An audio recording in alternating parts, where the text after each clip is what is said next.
अहो किती मोठी शोकांतिका आहे. या महाराष्ट्रामध्ये 70-75 हजार कोटींचा महामार्ग बनवण्यासाठी हे 20-20 हजार कोटी वर्ग करतात.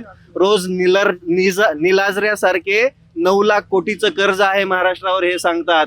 वर्ण सांगतात पैशाचं सोंग करता येत नाहीयेत. पण या भांडगुळांच्या अकाउंटवरती आणि यांच्या संपत्त्या विचार केला तर तुमचे डोळे असे वाचतील हो.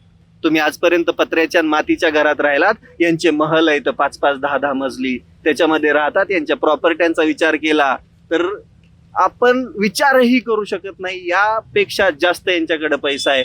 तुम्हाला वाटतं इंग्रजांनी भारत लुटला, पण इंग्रजांपेक्षा जास्त भारत लुटला या भांडगुळ नेत्यांनी, या भ्रष्टाचारी नेत्यांनी. आणि याच्यामुळे आज भारत देश महाग आहे. याच्यामुळे सामान्य माणसाला असं उपोषणाला बसावं लागतंय आणि उपोषणाला बसल्यानंतर पण यांचीच मगरुरी ऐकून घ्यावी लागते. त्यासाठी सामान्य शेतकऱ्यांनो रुमणं हातात घ्यायची वेळ आली आहे. आता जाती पाती सगळं सोडून द्या आणि एकदा शेतकरी म्हणून उभा राहा. शेतकरी म्हणून लढाईचं शिका, तेव्हाच आपले हक्क भेटणार आहेत.